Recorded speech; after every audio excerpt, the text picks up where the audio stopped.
It was early last year when I decided to take a trip by myself. A buddy of mine had a small lodge out in the general region I planned to visit. Everything fell into place and it saved me a lot of cash, which I really appreciated. I had never been to this lodge before, though I had heard my buddy mention it more than a few times. He had even sent me some photos. From what I had seen and heard, it looked like the most peaceful, comforting place you could imagine, and that was exactly what I needed from this trip. It was pretty remote.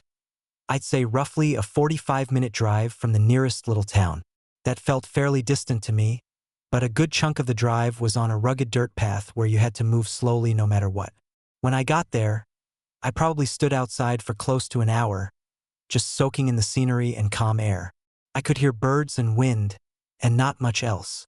After that, I cooked something simple for dinner, scrolled on my phone a bit, then figured I'd make use of the rest of the daylight by going for a short stroll. Right by the lodge were a few small paths cutting through the woods. I had noticed them when I was standing outside earlier. I messaged my buddy to confirm whether those paths were actually meant for walking and wouldn't lead me off into nowhere.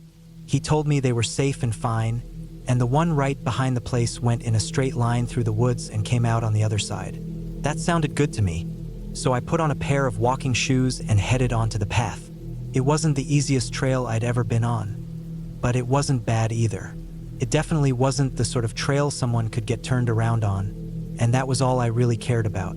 I walked for maybe 25 minutes or so, taking in the scenery and letting my thoughts drift. Then I heard something odd. It was strange enough that I came to a stop. The moment I stopped, whatever the sound was, it stopped too. Then a few seconds later, it started again, this time clearer. It was a man's voice, loud and sharp, like he was scolding or arguing with someone. It seemed to be a little ways off. I scanned the woods, trying to figure out where it was coming from. The voice rang out again, this time somewhere to the right of the trail, but I still couldn't see anyone. It really seemed like he was speaking to somebody, or maybe shouting at them. I didn't want to leave the trail. I'm not the type to wander off, but something about the whole thing gave me a weird feeling, like something was off. I wasn't sure if there were other homes or structures out there, so I didn't know if hearing someone near the trail was unusual, but the fact that he wasn't on the trail itself made it odd. I stood there a few more minutes, listening. He kept talking loudly, still angry, but I couldn't understand the language he was using. What stuck with me, though, was that I never heard anyone else reply, at least not loud enough that I could hear. After a bit, I decided to step off the path, just slightly, to try and get a look. I didn't want to call out or make any noise. I just wanted to see what was happening, to make sure nothing bad was going on. I was really careful not to lose sight of the trail. I didn't go far, just enough to try and get a view. But once I moved closer, the yelling stopped altogether. Suddenly, the quiet felt wrong. I got a really bad feeling in my stomach, like something was very off, and I turned and made my way back to the trail, this time with a bit of a jog in my step. The air felt heavier now, and I didn't like being out there anymore. The sun was also starting to sink lower, and that was a clear sign it was time to get back to the lodge. I picked up the pace. Just a few minutes back down the trail, I heard something else.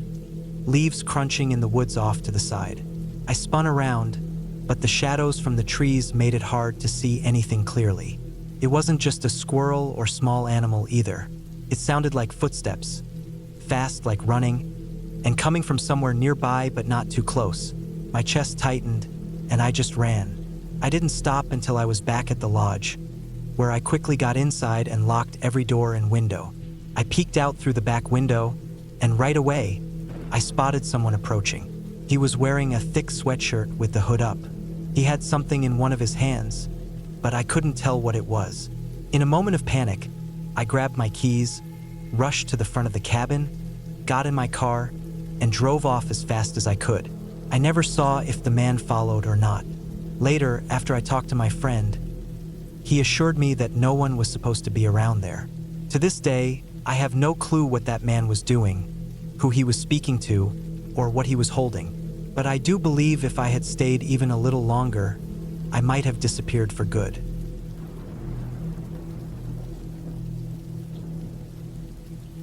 This happened around 3 years back when I was 24.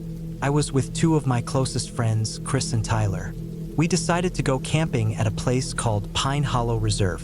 I'm from Virginia, and Pine Hollow had always been the go-to camping area for my family since I was a kid. Growing up, I had always heard weird legends about something called the Hollow Beast, but I never really thought much of it. We planned a 4-night camping trip. We showed up on a Thursday afternoon and set up camp. Each of us had our own tent.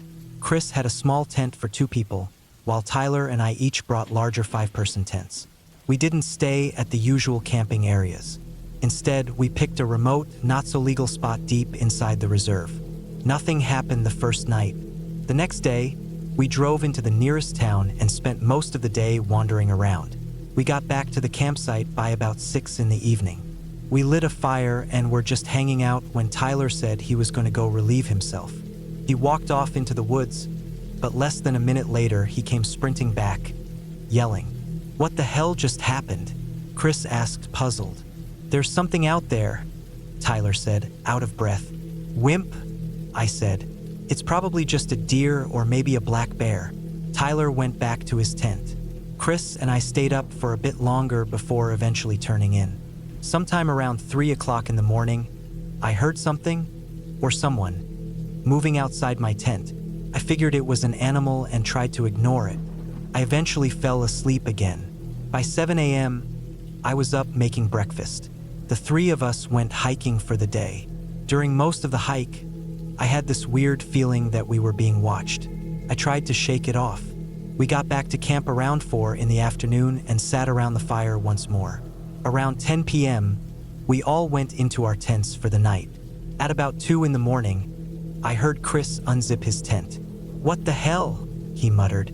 Right after that, I heard a loud, awful screech come from somewhere in the woods. I grabbed my pistol, made sure it was loaded, and stepped outside. "What was that?" I started to say, but then I noticed something shifting around in the trees. That scream came again, louder this time. Tyler stumbled out of his tent, now clearly awake. "Get your shotgun," I told him. He didn't ask any questions and ran to get it. He came back fast, and that's when something lunged from the woods. It was carrying what looked like an old hatchet. Whatever it was, it had a ton of thick hair covering its body. It didn't move like a regular person. Its legs were off, like they were bending the wrong way or something. Chris and I both fired without thinking. Then we bolted, not even stopping to reload. We dashed to the truck and peeled out of there. I looked back just once as we sped off, and I swear, that thing was just standing there by the tree line. I call it a thing because I honestly don't think it was human. We called the sheriff as soon as we had a signal. Officers went out there and found our campsite in ruins. All of our stuff was torn apart. No sign of a body, but they did say there was blood. And apparently, a few of the deputies heard distant screaming while they were out there. It's been about 3 years now, and I still get haunted by what we saw.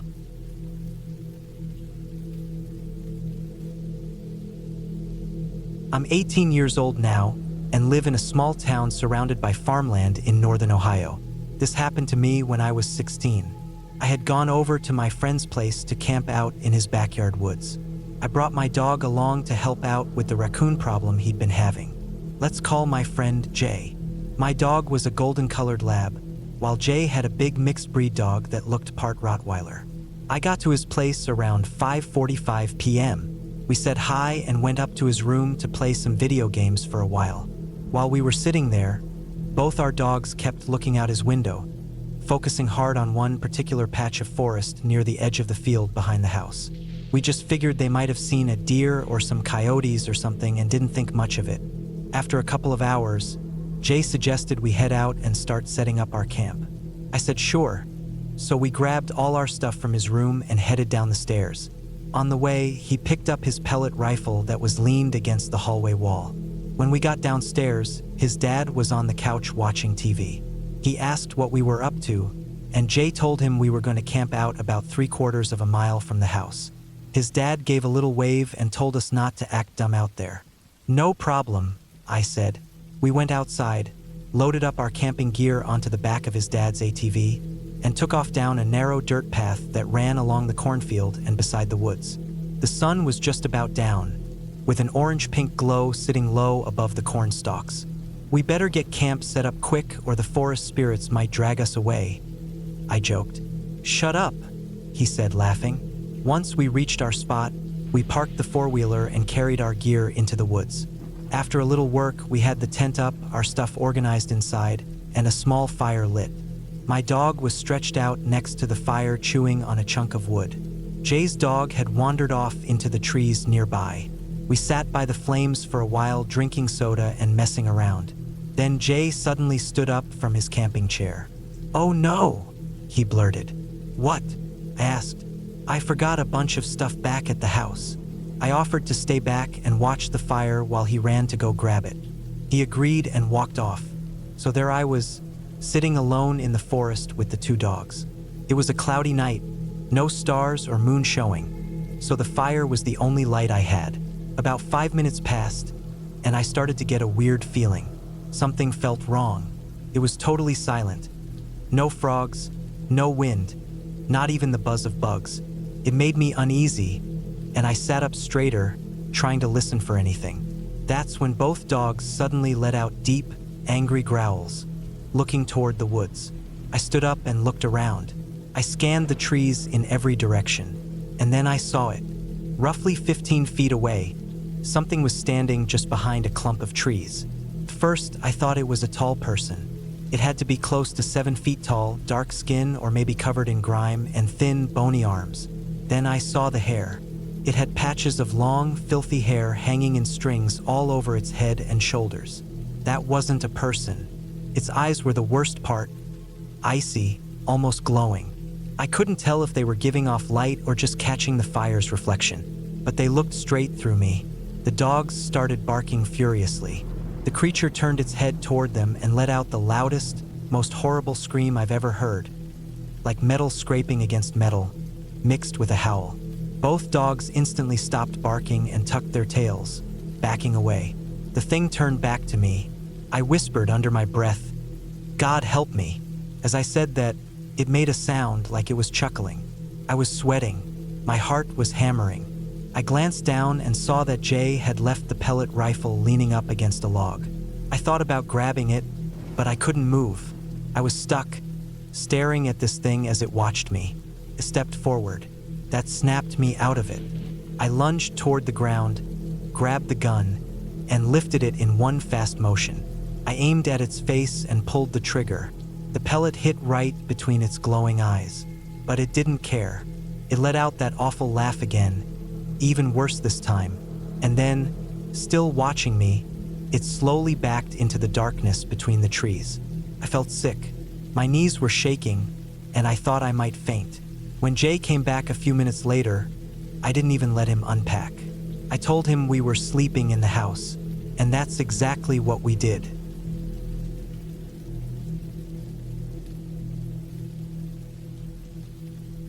I always figured that going camping in a quiet country like Tasmania was a safe idea. Tasmania is a stunning part of the world, especially if you're someone who enjoys being out in nature, hiking, camping, that kind of thing. I don't like living there myself, but I can't deny how beautiful the scenery is. The natural landscape is something special. I'm originally from Queensland, but I've lived in Tasmania for most of my adult life.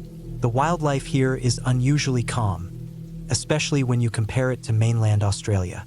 There's nothing really dangerous here, not like back home. To give a little background, before the Aboriginal people arrived centuries ago, Tasmania was mostly filled with birds, bugs, and plants. The only native mammals were a few bat species.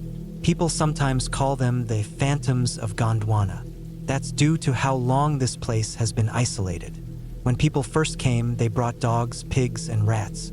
Later, when settlers arrived, they introduced other animals, along with many new birds and plants.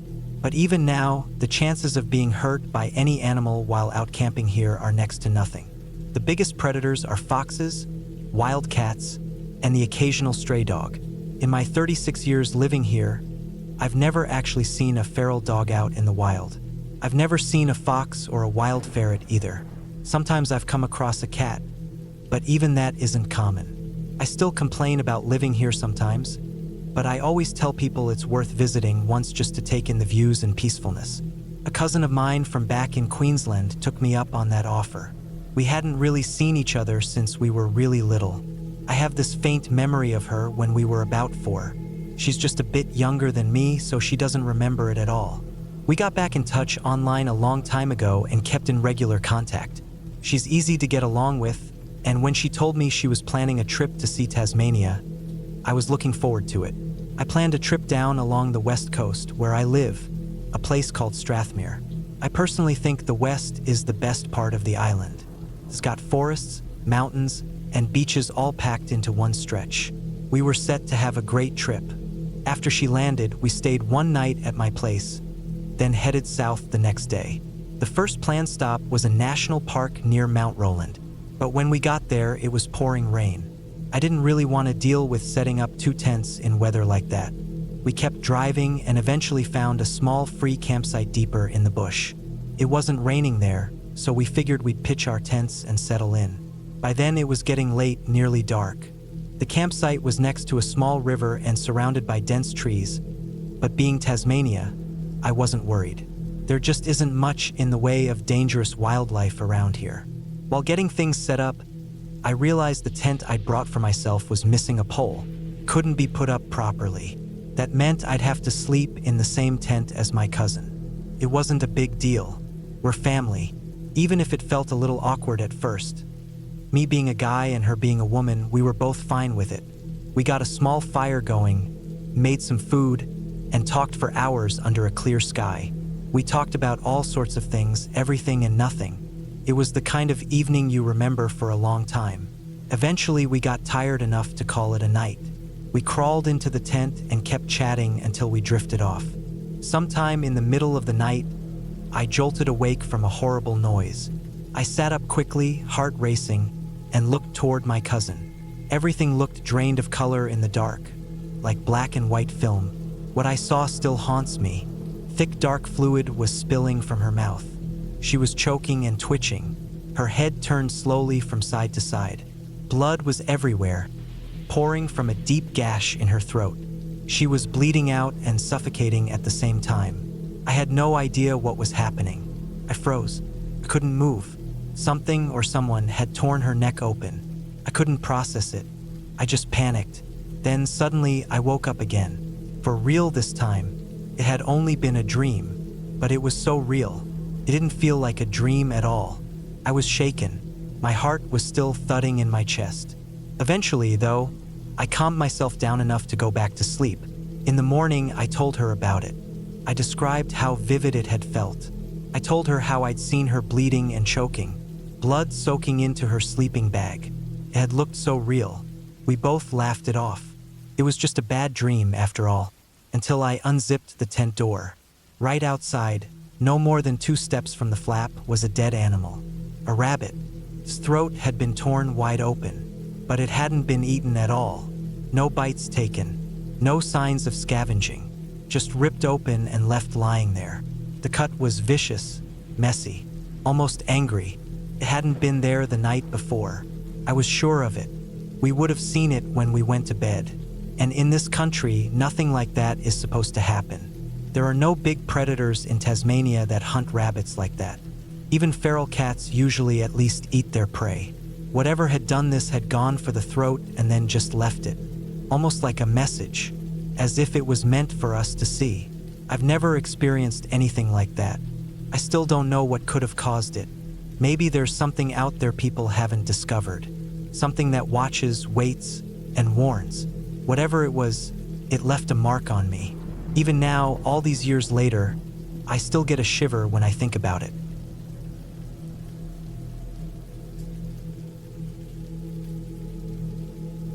This took place a few months ago from when I'm writing this. My friend and I decided to take a short camping and fishing trip at a park called Cypress Ridge, which is out in northern Mississippi. We hadn't really spent time together in quite a while, so we planned this weekend to catch up. I woke up early on a Friday, threw some clothes and snacks into my backpack, said goodbye to my girlfriend, and loaded up everything into my friend's SUV. We hit the road, laughing and sharing creepy stories we remembered from growing up. We even started rating them to see who had the creepiest tale. When we arrived, We noticed we were the only ones set up in that section of the campground. We pitched the tent and went down to the lake to cast out. We fished most of the day and didn't start heading back until around 7:45 or so in the evening. We were joking about something dumb on our walk back, just laughing like old times. When we got to our site, we started cleaning up the catfish we'd reeled in. Just as we were about to toss them on the fire, this guy walked by. He asked what we were making for dinner. I told him we were grilling fish and asked if he wanted to join us, maybe have a drink. He looked exhausted, like he'd been running for a while. That wasn't too strange since there was a trail nearby that looped through the forest, popular with runners and hikers. He accepted, sat down with us, and we shared our food and drinks. After a while, he stood up and thanked us, saying he appreciated the kindness and that people don't really do stuff like that anymore. He said he was going to continue down the trail. Trying to be funny, my friend joked, "Don't let the skinwalker get you out there, man." The guy froze for a second, spun around, and with this serious, sharp voice, said, "Don't say that name, ever. Don't play around with stuff like that." Then he power walked off without another word. I looked over at my buddy and couldn't help cracking up. We kept cleaning up and finished putting everything away around 10:30 that night. I climbed into the tent, but my friend said he was going to stay up for a bit longer. I dozed off not long after. The background noise from the woods was peaceful. At some point later in the night, I woke up. I heard what sounded like someone moving slowly around my tent. It startled me at first, but I remembered my friend had stayed up. I figured he was just messing with me. I slapped the inside wall of the tent and shouted something like, "Cut it out before I use you as bait tomorrow." Whatever it was stopped moving immediately. I laughed to myself and turned over, saying something like, "Yeah, that's what I thought." Then I heard the footsteps again, this time moving away toward the woods right behind the tent. I opened my eyes, sat up fast, nearly gave myself whiplash, because right at that moment, I saw a face pushed up against the tent wall, just inches away from me. Still half asleep and thinking it was a joke, I muttered something sarcastic like, "Good one, man." The face slowly moved away. After that, I didn't hear anything else. The next morning, I told my friend, "Since you're the one trying to freak me out, you can cook breakfast today." He just looked at me and said, "What are you even talking about?" I was like, "Don't act like you didn't walk around my tent and press your face on the side." His expression changed. "Dude, I crashed right after you did." I didn't even answer. I went outside to check the area around the tent. There were barefoot prints circling it. No shoes, just bare feet. I looked over at him. We didn't need to talk about it. We both knew we were packing up and heading out. We didn't want to know what might happen if that person came back the next night. As we were tossing our stuff into the truck, I looked across the clearing into the trees. That same man from the night before was there, just standing among the trees, watching us, smiling, waving. My friend and I locked eyes and then got into the vehicle. We didn't wait around. We drove off and fast. This might not be some creepy ghost or haunted house kind of story, but honestly, real people can be way scarier than anything made up.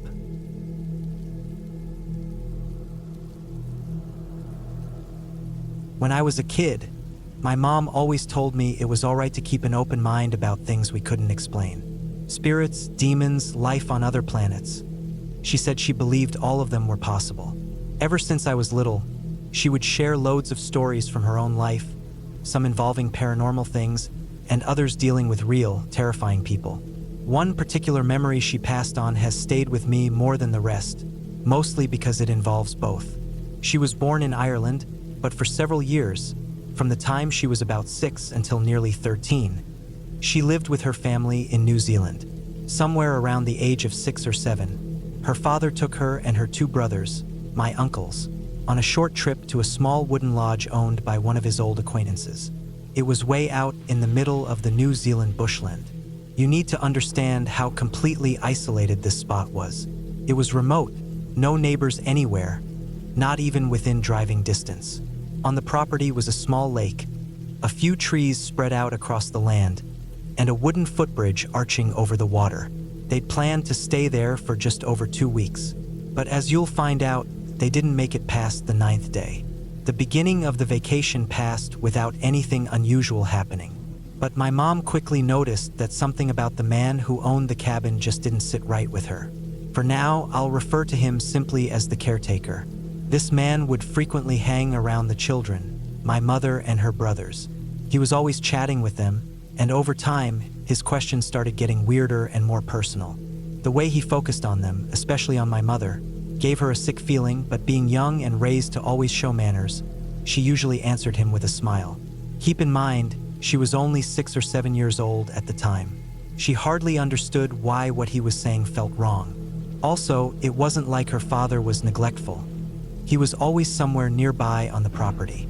But since he knew the caretaker from way back, he trusted the man enough to let the kids hang around him, never suspecting anything bad could happen. That was just how parenting worked in the 1950s. Things were different back then. But as each day passed, the caretaker began acting more and more strange around my mom. Though he treated her brothers nicely, it became clear he had a particular interest in her. Remember, she was barely 7, he was a full-grown adult. His behavior turned even more disturbing. His comments became uncomfortable. Eventually, my mom started to genuinely fear him. She wanted to tell her father, but she was worried he wouldn't take her seriously. Then, one awful evening, her fear became very real. Her dad had just gone into the bathroom to brush his teeth before going to bed. Her brothers were already tucked under the covers. That's when the caretaker cornered my mom in the hallway. The only light was a dim bulb overhead, and he grabbed her arm tightly and said, "Be on the bridge by the lake at midnight. Don't tell a soul. If you do, your brothers won't live to see tomorrow morning." She told me it was the first time in her young life that she had ever felt so paralyzed. She didn't know what to say or do, so she just nodded slowly, holding back tears, and rushed to the bedroom she shared with her brothers. As midnight approached, she couldn't sleep. She just stared out into the room, shaking. The moon outside was bright and cold, shining through the windows. She didn't go into detail about what the room looked like, only that a big clock was hanging on the wall, ticking loudly. That clock became her focus as she lay in bed, frozen in fear. She couldn't stop her mind from racing. Should she go? What would happen if she didn't? Or worse, what if she did? Then something happened she never forgot. She noticed something standing at the foot of her bed. Something dark. At first, she thought maybe it was the caretaker. But then she realized she could see the window clearly through it. Whatever it wasn't solid. She said she couldn't tell if it looked like a man or a woman. Just a tall, pitch-black shape, barely human, standing still. She was too afraid to move. The clock ticked closer to midnight. Then the shape started to move forward, came slowly toward the bed. My mother pulled her blanket up to just below her eyes, trembling. She didn't even think to call out to her brothers, who were still asleep nearby. Her voice had left her. As it got nearer, just seconds from midnight, she heard a whisper. Came from the shape, she was sure of it. It told her, "Don't go." Then the clock struck 12. Suddenly, the shadow burst into a smoky swirl of darkness and began to spin around her bed, faster and faster. Over and over again, it whispered the same message. "Don't go." Round and round it moved, like a loop, never stopping. My mom pulled the blanket over her head and stayed like that, too terrified to come out. She didn't leave the bed. She didn't go to the bridge. She didn't sleep that night. Eventually, the sun began to rise, casting golden light through the window. That gave her the strength to sit up. Her brothers were still sleeping peacefully. She threw back the covers and rushed into her dad's room. She woke him up and told him everything. The creepy things the caretaker had said, the frightening threat, and even the mysterious dark figure that stopped her from leaving the cabin. She didn't care how unbelievable it sounded. She was terrified and needed him to listen. Fortunately, he didn't need much convincing. That's the kind of father he was. If she was scared, he took it seriously. He didn't even ask for more details about the dark figure. Instead, he led her quietly back to the bedroom where her brothers were just waking up. He asked them if the caretaker had been acting strangely, and they both backed up what my mom had told him. He didn't wait around. Within an hour, he had their things packed and the car ready. They left without saying goodbye. Once they got home, her dad called the local authorities. He left out the ghostly part, of course, but he described the caretaker's threats and behavior. The police promised to check into it. A few days later, there was an update. The caretaker had been arrested. It turned out that the man had a long and horrifying past. He had already been found guilty of crimes against children, serious, horrific ones, and had disappeared for years before resurfacing under a false name. He was even connected to a murder investigation. His picture and name were in the local newspaper the following week. The officers later told my grandfather that my mother had been very lucky not to go out to that bridge. If she had met the man there, she might not have ever come back from the bush. As my mom got older, she thought more about that vacation and about the night that strange, dark shape came into her room. If it hadn't scared her into staying in bed, she might not have survived that trip.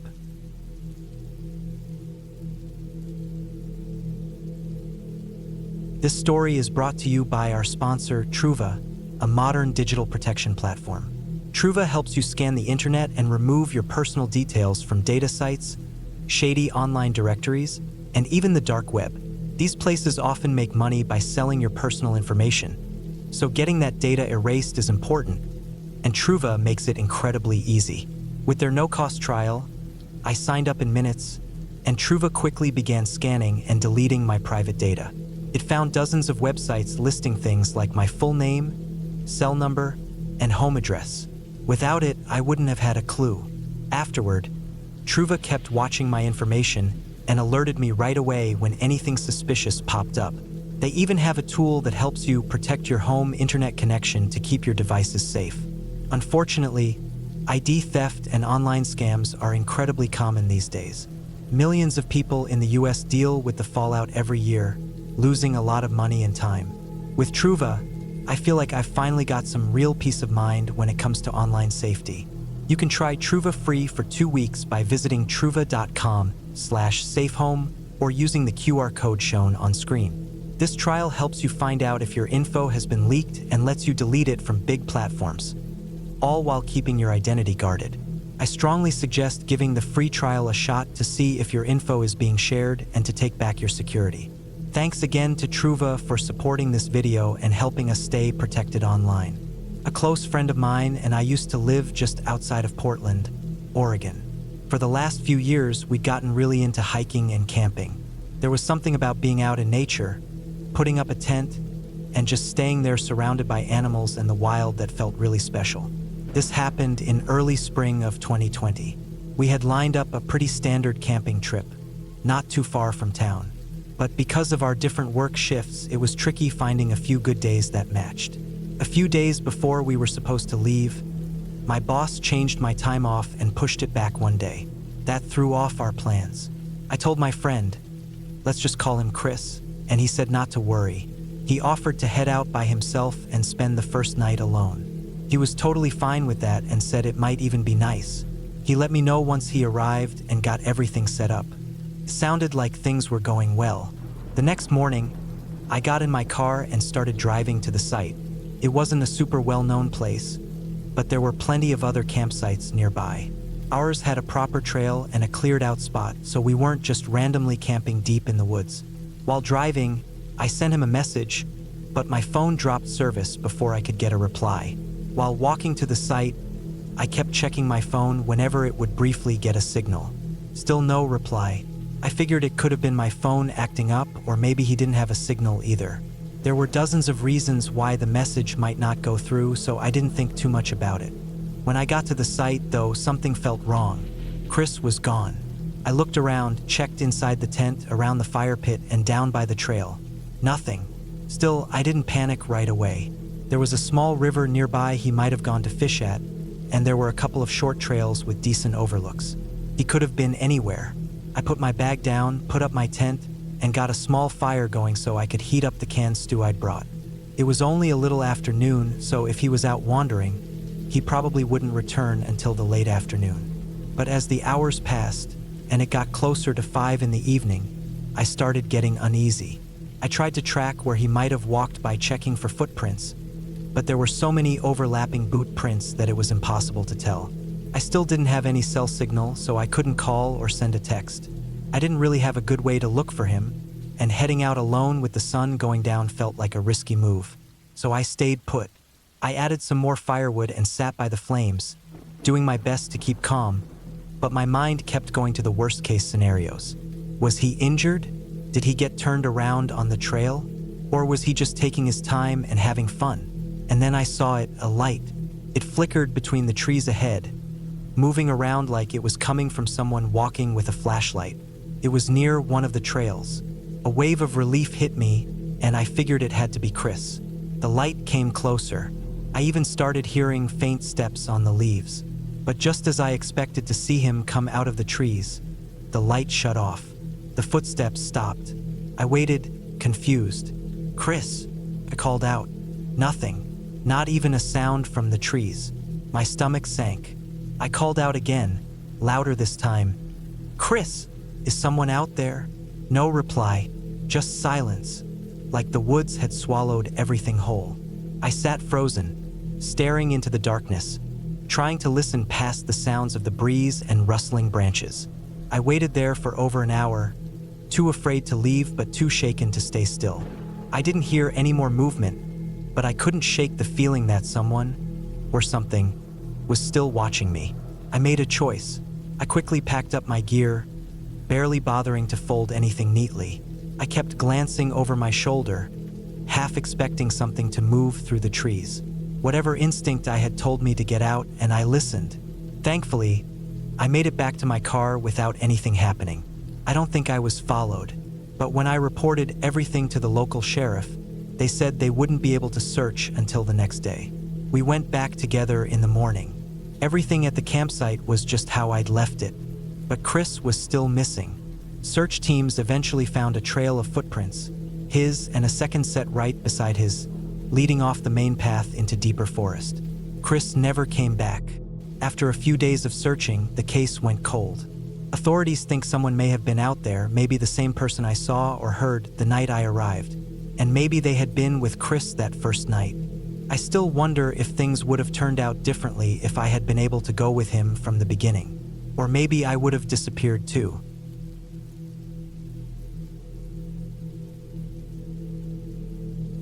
Now, what you're about to read is a real story passed on to me by my stepdad, who swears this moment completely shifted how he feels about the dark. I'll tell it from his side, using his words as best I can. I was off on a solo overnight camping trip, something I'd done more times than I could count. It wasn't anything strange for me. I used to go out whenever I had a few days off from working at the timber yard. I tossed a small camping bag in the back of my old Uda, packed with a bit of food and some basic first aid stuff, and headed off. It was one of those thick, warm nights you get in New South Wales during the middle of summer, real sticky heat. Because of that, I decided to skip setting up a tent. I figured I'd just sleep outside on my stretcher under the sky. As the sun dipped behind the hills that evening, I got a small fire going and cooked up my dinner. Afterward, I put on the kettle to make my usual late-night cup of tea. Just as I was finishing the last bites and pouring water into the metal kettle again, I started hearing noises. Sounded like footsteps. They weren't heavy, but they were quick, and they seemed to be moving around me in all directions. At first, I assumed it was maybe a couple of people, like hikers passing by or something, so I stood up and looked around to figure out where it was coming from. That's when I noticed something, just a flicker of movement, a shape, maybe the shadow of a dog, zipping through the trees close to my camp. I reached for my flashlight. It was an old thing that didn't shine very bright, but it was enough to check out what I thought I'd seen. I pointed the light toward where I'd spotted the shape, and standing there, still and quiet, was a black dog. It was watching me. At first, I wasn't afraid. I just assumed it had wandered in from somewhere nearby, maybe lost or looking for food. I felt more curious than anything. But then, as I kept watching, it did something that chilled me straight to the bone. The dog stood up, not in a regular way. It lifted itself onto its back legs, and they didn't look like any dog's legs I'd ever seen. They bent the wrong way, almost like a goat's legs, and ended in what looked like hooves. Its face was strange too. Its mouth looked oddly human, and its front feet were more like long claws than paws. I panicked and grabbed a half-burnt log from the fire. I swung it wildly through the air, hoping it would scare the thing off. It didn't move. It just watched me. I took a step forward and swung again, yelling, trying to act brave even though I wasn't. That's when it made a sound. A low, harsh snarl that wasn't like a dog or anything I'd heard in the bush before. I tightened my grip on the log and finally threw it at the thing. It didn't dodge. It didn't growl again. It just kept staring, like it was studying me. For a moment, I thought I was about to die. I was sure that was it. But then, without looking away, the creature slowly dropped back down onto all fours and backed into the woods, fading into the trees until it vanished. I was hit with a wave of fear. I threw everything I had into the back of the truck as fast as I could and sped out of there without looking back. That night didn't make me quit camping altogether, but it definitely changed how I approach it. I don't take anything lightly now. I don't ignore the feeling that something might be close by, watching. I don't know what that thing was. Maybe I just got lucky. Maybe it didn't mean to hurt me. Maybe it was just warning me that it lived there, not me. Either way, since then, I've never taken any campsite for granted. You just don't know what could be hiding in the dark, keeping an eye on you.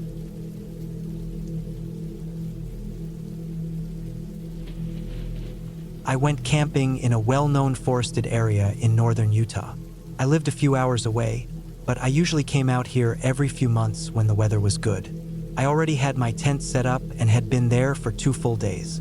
I spent most of that time organizing my gear and trying to catch some fish. I wasn't doing much else. On the 3rd day, I decided to go on a short hike north of my campsite. There were no marked trails in that direction, so I just moved up the hillside toward a general area I knew well. I was familiar with all the main landmarks close to where I was staying and had all the gear I needed to avoid getting lost. I was mostly just enjoying the quiet and the walk.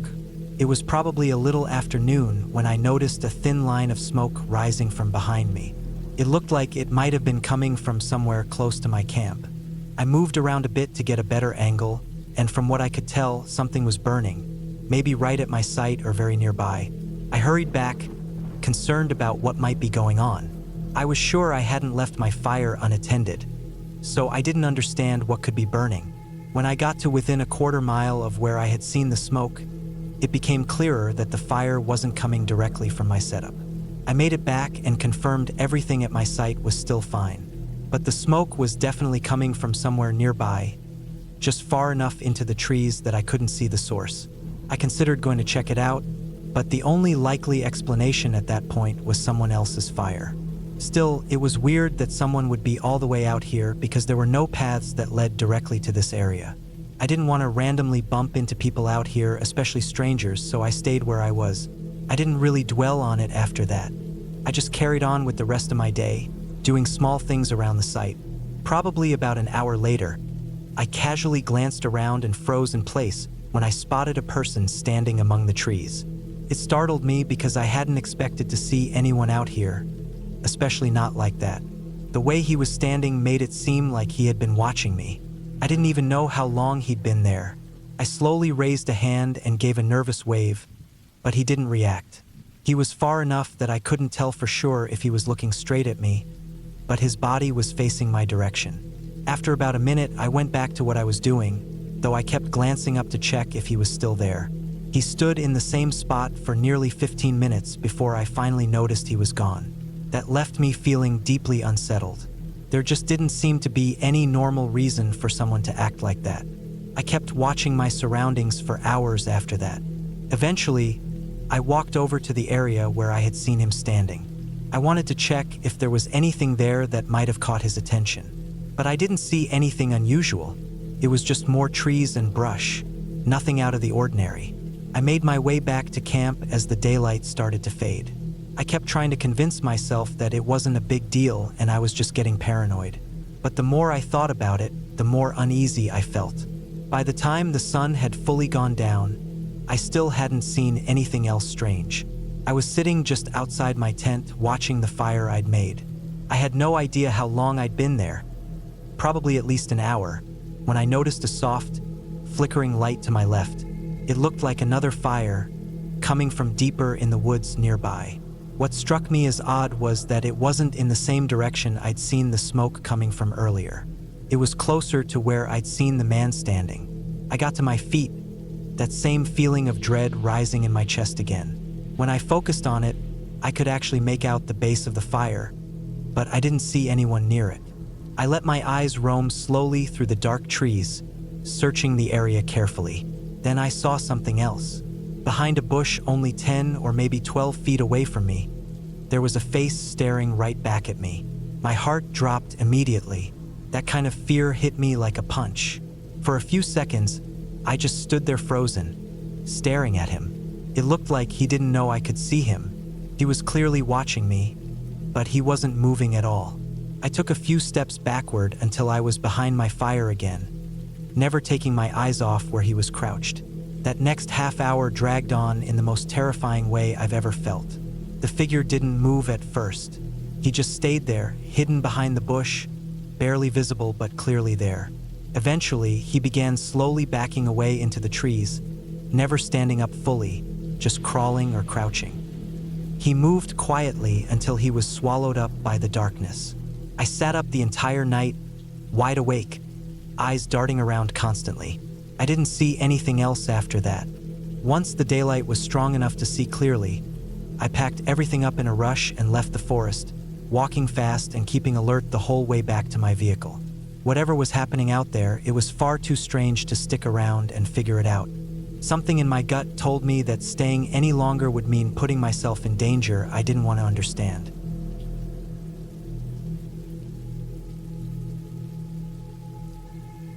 I've always been really interested in unknown animals and mysterious stuff. Not that I believe in every story I hear, but the idea of things we don't fully understand has always pulled me in. People say curiosity can be dangerous, and that saying almost became real for me. I live in southern Colorado. Most people think of dry land and open fields when they picture this state, but there are plenty of green patches, wooded hills, and hidden places where nature feels untouched. I like wandering through hiking paths, whether they're surrounded by sagebrush or shaded under pines. On the weekend this happened, I was exploring some trails near a place called Los Valles, a few miles west of a big old retreat center tucked in the forest. I had my travel trailer with me and planned to sleep there for a couple nights. I enjoy hiking, but I get uneasy about camping out under the stars. That fear only got worse after what I went through. This happened in April 2023. It was my second day on the trails. The day before, I had reached a fork in the path. I had gone left then, which led me through rolling ridges, light woods, and grassy clearings. It wasn't hard hiking, and the scenery was beautiful, though a bit tight and overgrown. The trees up there grow slim and tall, often close together with thick brush all around. That day, I decided I wanted to see more of the area from higher up. So at the same junction, I went right instead. That trail went up along the edge of a steep slope. It was tougher to follow. More rocks, faded parts, and water from a recent storm collecting in some dips. I followed that trail for hours, winding slowly up toward what looked like a summit. As I climbed higher, the wind started making more noise, whining through the branches and sweeping over the hilltops in low, moaning gusts. It made my skin crawl a little. When I reached the highest part, the view was amazing. I could see the wide Los Valles area stretched below and woods for miles in every direction. I could even see the camp buildings way down at the base. I sat for a bit, rested, and took in the view. After the break, I started hiking back down. I was about halfway when I noticed a shift in the corner of my eye. Down at a bend in the path, something moved. I froze and stared. My first thought was that it might be a cougar. Turned out it was just a deer.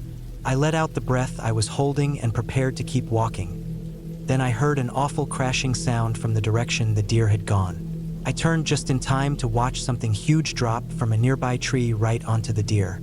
Every part of me tensed. I didn't know if I was more scared or more fascinated. The thing was like nothing I had ever imagined. It was huge, easily as tall as a moose at the shoulder, maybe even taller.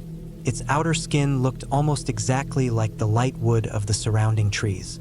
Its build reminded me of those massive bug creatures from one of the newer monster movies. Godzilla *, maybe? Its limbs were the most noticeable part. It held its front arms out in front of it, kind of like a praying mantis, except they were touching the ground and reaching up toward its face.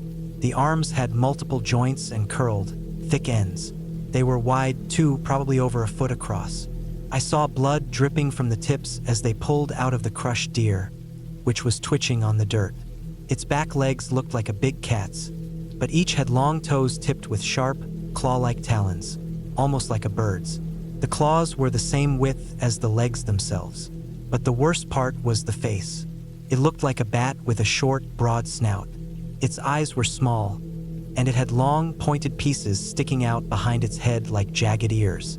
I stood there, totally frozen. That thing had blended in so well, I hadn't even noticed it. I had likely walked right beneath it earlier without seeing a thing. If it had decided to drop down on me instead of the deer, I'd have been gone without a sound. I should have run. I should have hidden. But instead, I stood and watched, frozen in place, partly terrified and partly unable to look away. The creature dragged the deer closer to a tree trunk using the claws on its hind legs. Then it began climbing upward, curling its thick front arms around the tree like a giant sloth. It wasn't fast, but it was strong. The limbs gripped the trunk tightly, joints locking in place as it pulled itself up. After about half a minute, it reached a large branch. Must have been at least 30 feet high. It hung down from it, front limbs curled over the branch, and brought the deer up toward its mouth. Its whole body bent and twisted in a way that let it hold the deer while staying in that position. I wondered how strong its core must have been to manage that. I stayed still, just watching it eat. I think I stood there for nearly 10 minutes as it chewed, crunching through everything, even the bones. By the time it finished, there wasn't much left. Then it wrapped its limbs back around the branch and settled against it, pressing its body flat to the wood. Its skin blended so well that I could barely tell it was still there. Tucked its head close to the branch and didn't move. It was hard to say if it was resting or just waiting. I wasn't about to take the chance of walking underneath it again, so I came up with a plan. I slowly dropped to the ground and started inching backward up the hill, half crawling, half dragging myself, trying not to make any fast movements. It felt like it took forever to get far enough that I couldn't see the tree anymore. Once I was sure I was out of its sight, I got up and jogged uphill. I've been a runner most of my life, ran track in college, so I knew I had good stamina. I kept a steady pace until I reached the top again, then turned off the path completely. Instead of following the trail back down, where I'd risk passing that thing again, I moved straight through the thick woods, heading toward the camp I'd seen earlier from the summit. My trailer was parked just outside the camp, maybe half a mile away. The first stretch wasn't too bad, just weaving through bushes and trees, but the last part got rougher with rocks and dips. Still, I made it back safely. It was a little after 6 p.m. when I reached my camper. I didn't stay the night. I packed up and drove back home, shaken and quiet. I haven't gone back to those trails since. I don't know what I saw, and I still don't. But whatever it was, it stayed in my mind. I've thought about returning, maybe even to try capturing a photo, but I'd never go alone again. Since then, I always carry a hidden pistol with me when I hike, just in case. You hear a lot of strange stories about the forest, about how everything goes quiet, about weird sounds or voices in the distance. Sometimes those things give you a little warning. They give you time to respond. But if something like that monster drops from the trees without a sound, if all you hear is a crack and a rush of wind, it's already too late. You won't have time to react. Be cautious out there. Happy hiking.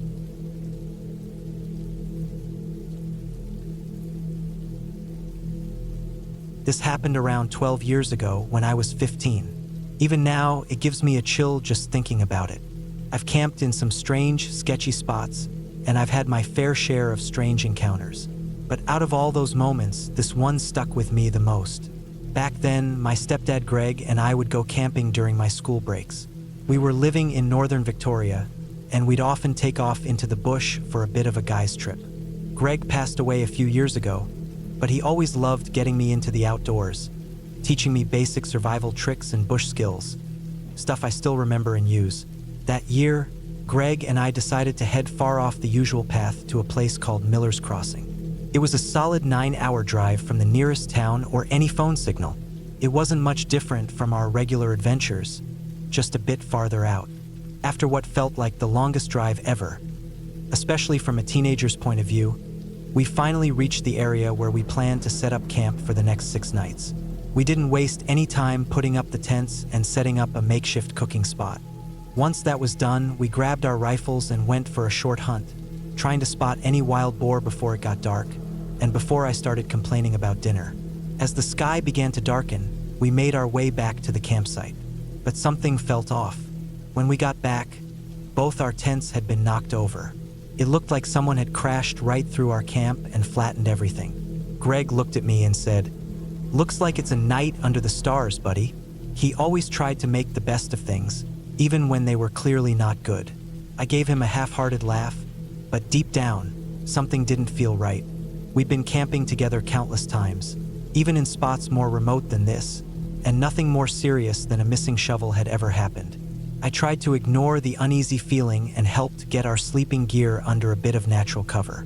Once night had fully set in and we'd eaten, Greg told me goodnight and crawled into his sleeping bag. I, being a teenager with no real sleep routine, stayed up for a while, listening to the old Johnny Ashcroft cassette tapes he always brought on trips. At one point, I checked my wristwatch. It had been about 2 hours since Greg had fallen asleep. He was snoring like usual, loud enough to shake the trees. But suddenly, I got a strange sense. It felt like someone or something was watching us. There was a line of trees and a narrow creek about 60 meters from where we were camped. I grabbed the camping chair and moved it around so I had a clear view of that tree line, especially in the direction I felt the coldest, most uncomfortable sense of being stared at. Soon after moving my chair, I noticed something shifting around at the edge of the trees. At first, I rubbed my eyes, thinking maybe I was just overtired from the trip. I tried to convince myself I was imagining it. I reached for a soda from the cooler, but just as I did, I heard something that froze me solid. Josh, come here, come here." It was quiet and sounded distant, but it had Greg's voice. Slowly, I looked up. Greg was still lying in his sleeping bag, still snoring, barely a meter from me. I froze stiff. How could he have called my name? I grabbed my high-powered headlamp and aimed it straight at the tree line where I'd seen movement earlier. What I saw next will never leave my mind. There was something or someone there. It looked like a man who hadn't eaten in months. Its limbs were long and thin, and it stood around 6 feet tall. Its chest was just bones, no flesh. Its face looked like something from a nightmare. No lips, only white, glowing eyes, and foam pouring from its mouth. I screamed and shook Greg awake. He grabbed his gun instantly. I yelled at him. He jumped up from his sleeping bag and took hold of my arm. "What is it? What's going on?" he asked. "There's something out there, right in the trees. I saw it, we need to go," I said, shaking. Greg tried to calm me down and said, "It's probably a possum or something in the branches," but I kept insisting. I knew what I saw. He finally gave in, picked up his flashlight and rifle and said, "If I go out there and find nothing, you're cooking breakfast tomorrow." I stayed back, clutching a hammer like that would help me. Minutes passed, maybe 10, and I began to really panic. Greg should have been back by then. Then I heard footsteps rushing back. "Get your stuff. Everything, we're leaving," Greg said, hurrying back into camp. "What? Why? Did you see something?" I asked. "This place isn't safe. We're going now," he replied, clearly trying not to freak me out even more. Greg started throwing our gear into the back of the truck, an old beat-up Toyota Hilux that barely ran on the best days, and told me to get in the front passenger seat. That didn't help my nerves. He climbed in and turned the key. The engine gave a couple slow cranks and didn't start. On the third try, he froze. He was staring straight at the trees. His face went pale. I followed his gaze, slowly, and saw it again. That thing, whatever it was standing behind the bushes, eyes locked on us. Without looking away, I whispered, "Please, just start the car." Greg turned the key again, and the engine finally roared to life. The thing stepped closer. Greg threw the car into gear. Another step. Then he hit the pedal and we tore out of there. As we sped off, I looked back through the cloud of dirt and dust. It was standing right where I had been sitting minutes earlier, slouched forward, still staring at us as we drove off. That night is burned into my memory for good. I've never gone back to Miller's Crossing, and every camping trip since then, it's always somewhere close to phone signal. Always. There are more stories I can share, because the Australian bush is one of the most beautiful places you can go, but also one of the strangest. And sometimes the scariest thing out there is something you can't even explain.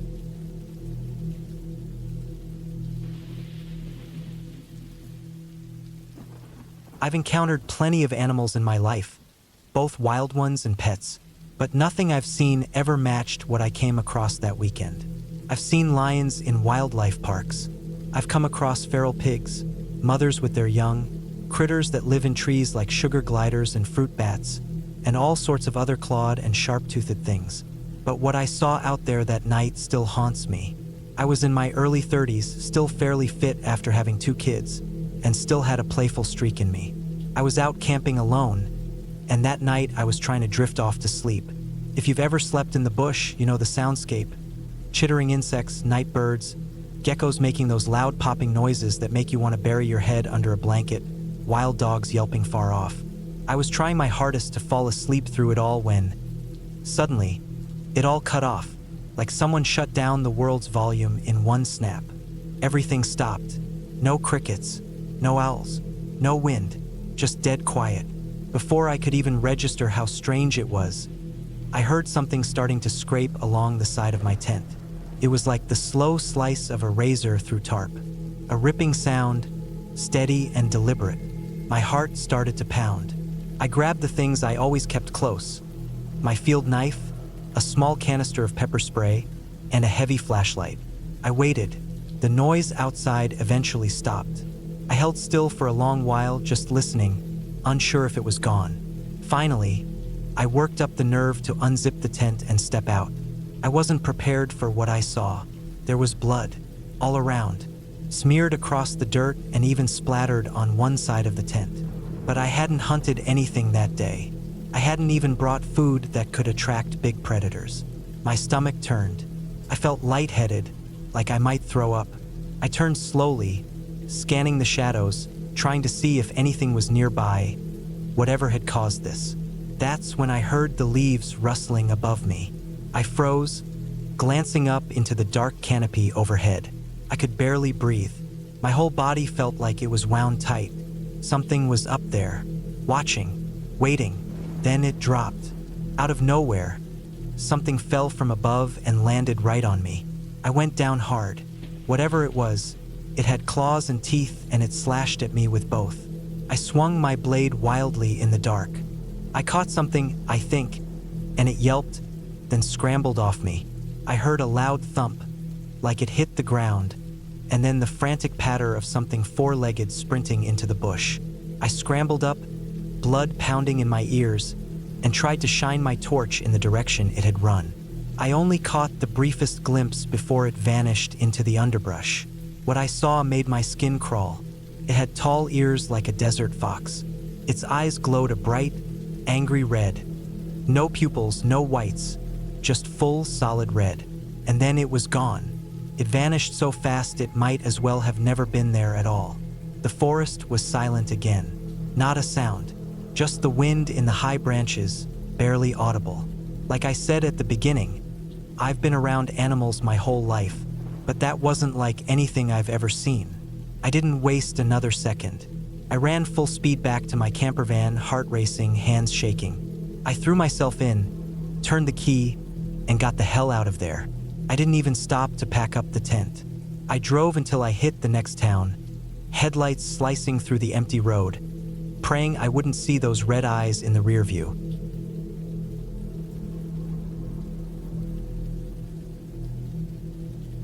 The story I'm about to share is from a different trip, another one of our usual family camping getaways. It was school break in far northwestern Australia, and my family loaded up the old station wagon for what felt like forever on the road. In truth, it was probably just a 7-hour drive. When we got to the site, the first thing my parents did, as always, was make sure there was no mobile signal just to keep my brother and me from staring at our phones the whole time.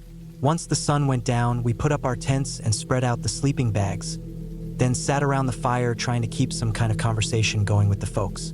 After our parents called it a night, my younger brother and I stayed up playing a few rounds of cards. Eventually, boredom got the best of me. I figured I'd head down to the creek and try my luck fishing in the dark. Anything was better than just sitting around with nothing to look at.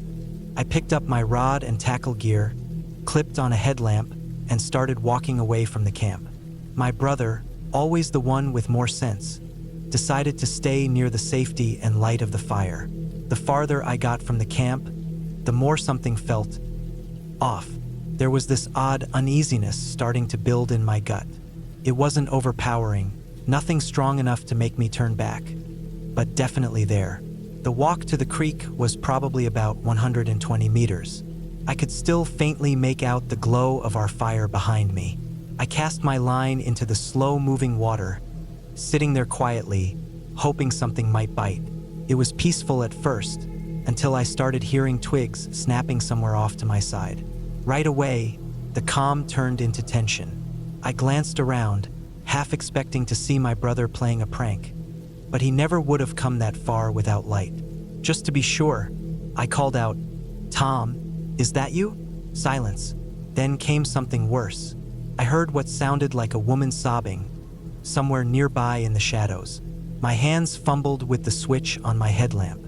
When I finally got the beam on, I began sweeping it across the brush. What I saw next locked every muscle in my body. Deep in the thickest part of the undergrowth stood a woman. At least, I think it was a woman.